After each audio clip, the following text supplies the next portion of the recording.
ఇక డీటెయిల్స్ లోకి వెళ్తే కాకినాడ పార్లమెంట్ వైసీపీ అభ్యర్థి చల్మలశెట్టి సునీల్ నామినేషన్ వేసేందుకు భారీ ర్యాలీ చేపట్టారు. గురువారం కాకినాడ ఆనందభారతి గ్రౌండ్స్ వద్ద నుండి చల్మలశెట్టి సునీల్ నామినేషన్ ర్యాలీ ప్రారంభమైంది. ర్యాలీలో Kakinada MP Vanga Geetha, Kakinada city rural ఎమ్మెల్యేలు ద్వారంపూడి చంద్రశేఖర్ రెడ్డి, కురసాల కన్నబాబులు పాల్గొన్నారు. ఆనందభారతి గ్రౌండ్స్ వద్ద ప్రారంభమైన ర్యాలీ అశేష జనవాహినితో ముందుకు సాగింది. మెయిన్ రోడ్ మసీద్ సెంటర్, కాకినాడ ప్రభుత్వ ఆసుపత్రి మీదుగా జడ్పీ సెంటర్ వరకు ర్యాలీ సాగింది. అక్కడి నుండి కలెక్టరేట్ వరకు 100 మీటర్ల ఎన్నికల కోడ్లో భాగంగా ఆంక్షలు ఉండడంతో చల్మలశెట్టి సునీల్, ఎంపీ వంగగీత, ఎమ్మెల్యేలు ద్వారంపూడి చంద్రశేఖర్ రెడ్డి, కురసాల కన్నబాబులతో కలిసి నడుచుకుంటూ కలెక్టరేట్ కార్యాలయానికి చేరుకుని రిటర్నింగ్ అధికారి జిల్లా కలెక్టర్ జె నివాస్కు నామినేషన్ పత్రాలను సమర్పించారు.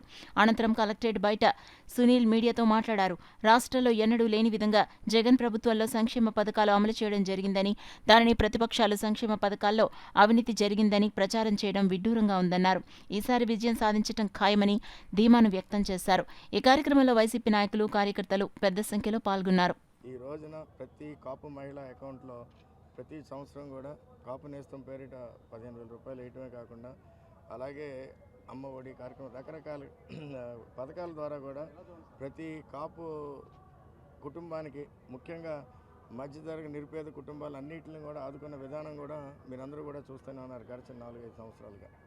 ముఖ్యంగా మన సమాజంలో సమానత్వం రావాలంటే జగన్మోహన్ రెడ్డి గారి నినాదం ఈ రాష్ట్రంలో పేదరికాన్ని పూర్తి స్థాయిలో నిర్మూలించాలి, సమానత్వం రావాలంటే అందరూ కూడా అన్ని కులాలు కూడా ఆర్థికంగా బలపడాలి, అప్పుడే సమానత్వం వస్తుందని చెప్పే ఆలోచనతోనే ఈ రోజున ఆయన గొప్ప సంక్షేమ కార్యక్రమాలని ఏమాత్రం అవినీతికి తావు లేకుండా డైరెక్ట్గా నిజమైన లబ్ధిదారులకి ప్రతి కుల సంఘాలకు కూడా ఈ రోజు అందించిన విధానాన్ని కూడా ప్రతి ఒక్కరు కూడా గుర్తు చేసుకోవాలి. ముఖ్యంగా రేపు జరిగే ఎన్నికలను కూడా జగన్మోహన్ రెడ్డి గారి గ్రాటిట్యూడ్ ఎన్నికలు అంటే ఆయన రుణం తీర్చుకునే విధంగా కూడా ఈ రోజున ప్రజలందరూ కూడా పెద్ద ఎత్తున మాకు మద్దతు పలుకుతున్న విధానాన్ని కూడా మీరు అందరూ కూడా గుర్తు చేసుకోవాలి.